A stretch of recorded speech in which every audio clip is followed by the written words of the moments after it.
At 5 a.m. on Sunday the 23rd of August, 2026, parts of Dumfries and Galloway are sitting at just 6 or 7 Celsius with humidity above 90%, while southern England is waking up to a near-perfect late summer day that will reach 22 or 23 Celsius. The reason is a battle between two weather systems, a stubborn high-pressure cell parked over the UK and an Atlantic low-pressure system already queuing up out west. Today the high-pressure wins for most of England and Wales. That means dry conditions, reduced cloud cover compared with Saturday, and slightly higher temperatures. But the same clear skies that make the day feel pleasant also create an overnight risk, mist, low visibility and, in a few sheltered rural spots, a touch of ground frost by Monday morning. For southern and central England, temperatures will climb to around 23 Celsius in the warmest spots, with Nottinghamshire reaching about 21 Celsius by late afternoon. Many northern areas will be cooler, with highs in the low 20s, still comfortable but not hot. Scotland and Northern Ireland hold on to a different setup, lower cloud, intermittent showers and a modest 20% chance of rain, especially earlier in the day. This split happens because high pressure is strongest across the south, while the north remains close enough to Atlantic moisture for passing bands. If you are planning travel, the early morning is the most unsettled in the north and west, but even there many places will brighten up later. This week brought a quiet but significant milestone. Wisley in Surrey ended a 62-day dry streak with just 1.6 millimetres of rain. That tiny number tells you how dry the summer has been. Meanwhile, Morecambe in Lancashire recorded 52.5 millimetres in 24 hours up to the 21st of August, 2026, more than 30 times Wisley's total in a single day. The contrast is not random. It shows the shift from a blocked, high-pressure dominated pattern to a more active Atlantic one, where fronts can stall and dump heavy rain in the northwest while the southeast remains dry. Provisional summer figures as of the 11th of August, 2026 put the UK average temperature at 16.2 Celsius, 1.6 Celsius above average, with rainfall at 84% of expected. Dig into that number and the split appears. England was the driest, Scotland the wettest. Today's sunny south and showery north are a microcosm of the entire season. Behind the immediate forecast sits a longer-term signal that is genuinely unusual. On the 21st of August, 2026, the Met Office said the developing El Niño over the Pacific Ocean is likely to be the strongest in over a century, with Pacific sea temperatures expected to rise by 3 Celsius. Professor Adam Scaife, the Met Office's head of long-range forecasting, called it an unprecedented event and said he has never seen a signal this intense. Why does that matter for a travel guide today? Because El Niño can strengthen the Atlantic storm track later in the year, raising the odds of wetter and stormier UK autumn weather.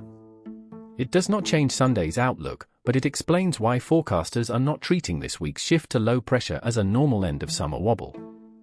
They are watching for a pattern change with real staying power. For today, most road journeys across England and Wales should be straightforward, but two specific conditions stand out.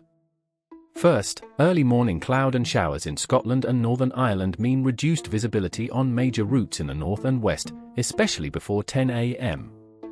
Second, clear skies tonight allow rapid cooling at the surface after sunset. That produces shallow mist in low-lying areas and, by late tonight, the risk of patchy frost in sheltered rural parts of northern England and Scotland. Drivers heading home late should expect sudden visibility drops near rivers, fields, and valleys. If you are traveling to an outdoor event in London, the dry daylight hours are useful, but take a layer. Evening temperatures in the capital will settle back towards 19 Celsius under clear skies.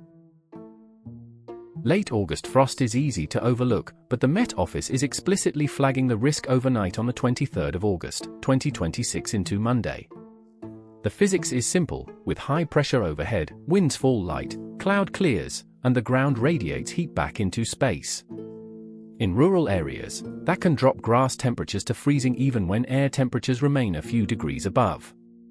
For campers, early morning walkers and anyone parked outside overnight, that means dew on vehicles, possible frost on windscreens in isolated spots, and patches of fog in river valleys.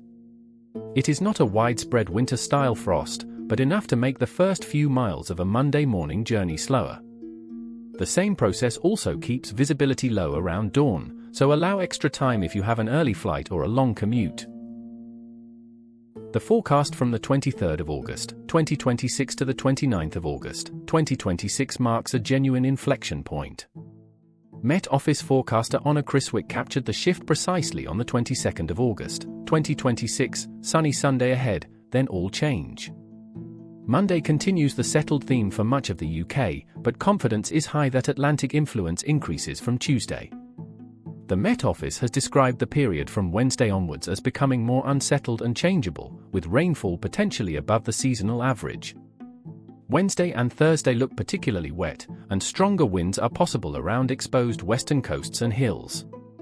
The driver of this change is a reconfiguration of the jet stream. The stronger, more active Atlantic flow pushes high pressure away east and opens the door to areas of low pressure. For travel planning, Monday and Tuesday are the window to do outdoor tasks, but Wednesday onwards requires a wet weather backup. This week's weather shift may actually be useful for parts of the country that are running dry. The Environment Agency reported on the 21st of August, 2026 that 7 reservoirs in England were classified as having exceptionally low storage levels, up from 5 a week earlier. After a summer that included the hottest day of the year at 38.1 Celsius in Kew Gardens on the 13th of August, 2026, the picture is one of heat stress followed by slow rainfall recovery. The 84% average summer rainfall figure hides a serious regional imbalance. Scotland has been wetter, England much drier. The incoming rain is not yet a reservoir fixer because intense downpours after dry spells often run off hard ground rather than soaking in, but it is a step in the right direction.